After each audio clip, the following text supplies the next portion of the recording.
السلام عليكم ورحمة الله وبركاته. اللهم صل وسلم وبارك على سيدنا محمد. ازيكم يا حبايبي؟ عاملين ايه؟ يا رب ان شاء الله تكونوا بأحسن صحة وحال. النهاردة ان شاء الله هعمل معاكم قشطة الأفران او نواعم الأفران. هنعملها ان شاء الله للفطار.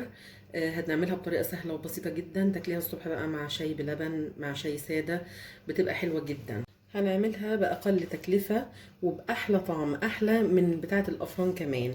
هتعمليها إن شاء الله وهتشوفي وتقولي لي رأيك فيها إيه. قبل ما نبدأ ونقول المكونات بتاعتها، ما تنسوش تحطوا اللايك، واللي ما اشتركش في القناة يشترك ويفعل زر الجرس للكل عشان يوصلكم مني إشعار بنزول الفيديو الجديد، وتشيروه مع صحابكم وحبايبكم عشان الكل يستفيد. ده فضلا منكم وليس أمرا. بس يا ريت يا جماعة لو سمحتوا اهتموا شوية بالاشتراكات واهتموا باللايكات، لأن اللايك بيرفع القناة. وعندي الاشتراكات في ناس بتدخل تتفرج وما بتعرفش تشترك. اللي ما بيعرفش يشترك هتلاقي تحت الفيديو كلمة اشتراك باللون الأحمر أو باللون الأسود، هتضغطي عليها هيديكي علامة جرس. اضغطي على الجرس يبقى انت كده اشتركتي. هيديكي 3 اختيارات، الكل او مخصصة 3 اختيارات هتنقي منهم للكل، يبقى انت كده اشتركتي وفعلتي زر الجرس للكل. اول ما انزل الوصفة هينزل لك على طول اشعار مني بنزول الوصفة الجديدة. نسمي الله بقى ونبدأ نقول المكونات مع بعض. هي ان شاء الله مكونات سهلة وبسيطة جدا. احنا قبل كده كنا قايلين ان لو عندك لبن رايب ما ترموهوش، في ناس ما بتبقاش عارفة تتصرف فيه، ده في المعجنات بيبقى حلو جدا. فانا ده عندي كان لبن رايب في الفريزر، يعني حاجة موجودة عندك اهو في الفريزر، ده هيوفر عليكي. لو عندك اللبن الرايب ده وحطاه هيوفر عليكي. وعندي كيلو من الدقيق، يبقى كيلو من الدقيق، ودول كوبايتين من اللبن الرايب. عندي كوبايه من السمنه، اي سمنه بقى انتي بتستخدميها، بس طبعا يفضل لو سمنه تكون بلدي، هيديكي طعم حلو. هما طبعا في الافران ما بيعملوهاش بلدي ولا حاجه. فكوبايه من السمنه النوع اللي انتي بتستخدميه، وده نص كوبايه من الزيت. وعندي باكو خميره فوريه.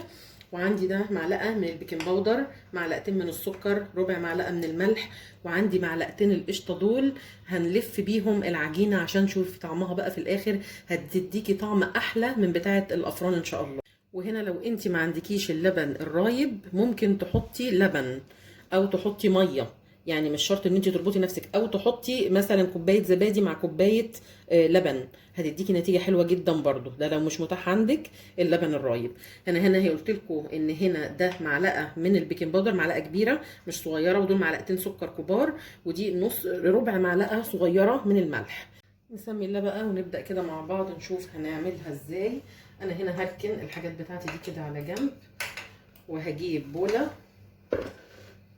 طبعا الدقيق ده عندي كيلو انا نخلاه، انت هتنخلي الدقيق، فانا ده كيلو نخلته هنزل بيه الاول كده.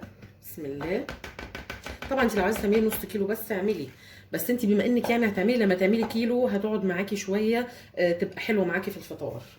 وهتنزلي بكل المواد الجافه. هنا عندي البيكنج باودر، وعندي معلقتين السكر، وعندي ربع معلقه الصغيره بتاعه الملح، وعندي الخميره الفوريه.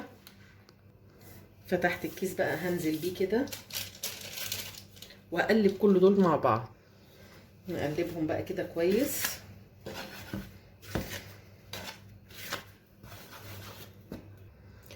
بعد ما قلبتهم كويس عندي الخطوه اللي بعد كده.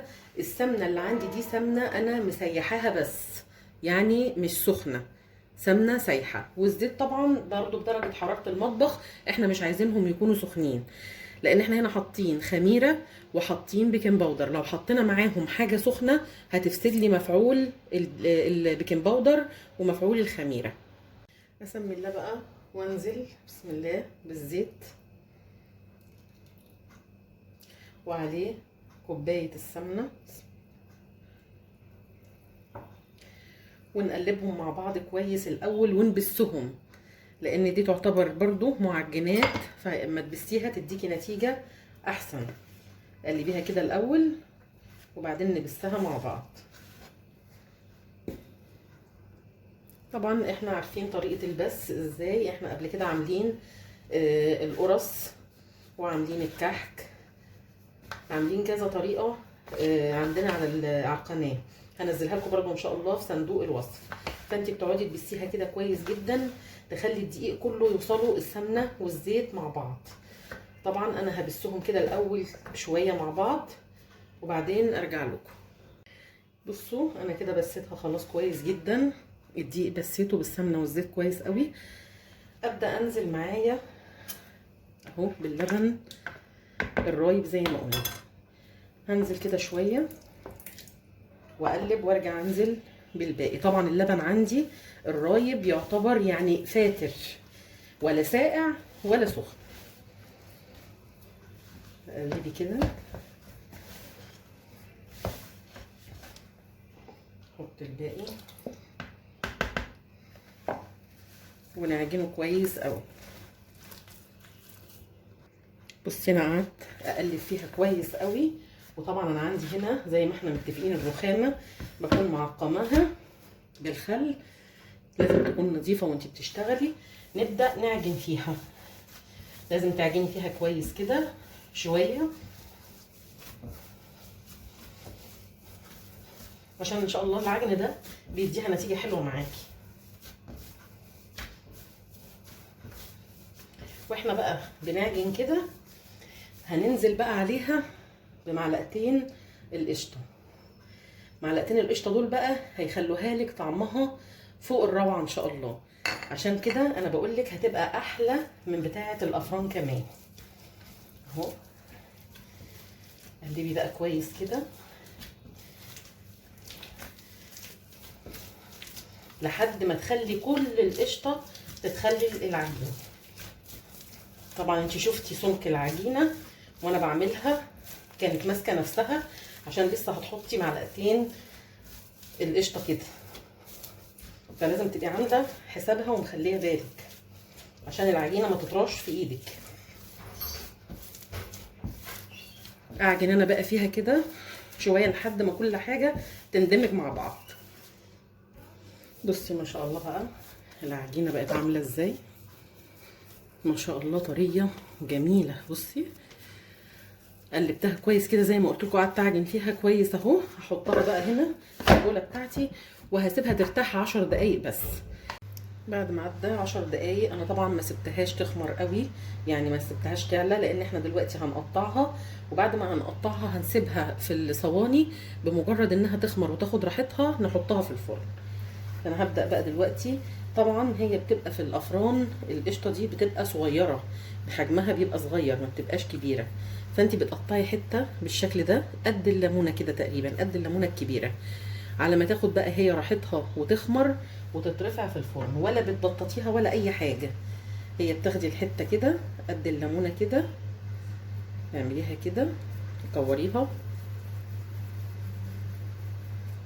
كده، حطي بقى جنب بعض. ودي طلعت كمان كبيره شويه عن التانيه، فانت بتعملي بقى الحجم اللي يعجبك يعني، بس هي في الافران عامه ما بتبقاش كبيره. ممكن تلميها كده من كل الاتجاهات عشان ما تبقاش مشققه معاكي. هي العجينه ما شاء الله جميله معايا وزي الفل اهي. اهو ده المقاس اهو. هعملهم انا كلهم بالشكل ده وتسيبي فراغات. يعني بصي انا حاطه بين كل واحده وواحده مسافه اهو. الاولانيه دي صغيره شويه، ممكن اكبرها زيهم او اصغر، المقاس اللي انت عايزاه اعمليه. كده خلاص بعد ما خلصت تقريص الكميه كلها بالشكل ده، كل اللي انا عملته ان انا مشيت عليها بصبعي بس ضغطه خفيفه كده بس، لكن انا ما بططتهاش ولا اي حاجه، هي ضغطه بصبعك بسيطه كده عليها وخلاص. طبعا انا عملت حجمين، ده حجم صغير شويه وده حجم اكبر منه شويه. هسيبها تخمر دلوقتي نص ساعه. ودلوقتي عدى نص ساعة خلاص، هي خمرت اهو زي ما انتم شايفين. بتعرفوا انها خمرت بتلاقوها ارتفعت كده وعليت، وبتلاقي ريحة الخميرة طلعت كده، بتعرفي خلاص ان هي خمرت. طبعا انا بحطها الفرن لازم تبقي مسخناه من قبلها، انا دلوقتي مسخناه، هحطها في الرف اللي في الوسط على درجة حرارة 180. وانت عارفة تسوية الفرن بتاعك برضو.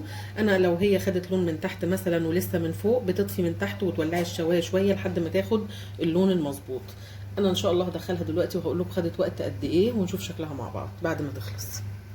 وده كده شكل القرص بعد ما استوت، خدت نص ساعه بالظبط في الفرن. بصوا ما شاء الله التسويه بتاعتها جميله جدا، وعايزه اقول لكم ريحتها كانت وهي بتستوي كانت موصله لاخر الشارع. بسم الله ما شاء الله جميله جدا جدا. والقشطه اللي احنا لفينا بيها العجينه في الاخر دي هي مديها ريحه وطعم جميل جدا، تحفه ما شاء الله. وعاوزه اقول لكم بعد ما خرجتها من الفرن انا غطيتها حوالي 10 دقايق او ربع ساعه علشان تبقى طريه معاكي.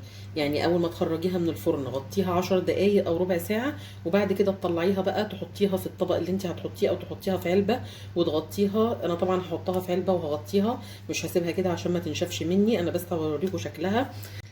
بصوا بقى شكلها والتسويه بتاعتها، بصوا ما شاء الله عامله ازاي. وبصوا من جوه بقى نقطعها كده، بصي طريه وعامله ازاي، هشة وخفيفة وجميلة جدا، تحسي انها مورقة من جوه، تحفة ما شاء الله. يا رب ان شاء الله تكون طريقة النهاردة عجبتكم وتجربوها وتقولي رأيكم في الكومنتات، وما تنسونيش في اللايك والشير لدعم القناة والاشتراك وتفعيل زر الجرس للكل عشان يوصلكم مني اشعار بنزول الفيديو الجديد. بشكركم يا حبايبي لمتابعتكم، والسلام عليكم ورحمة الله وبركاته.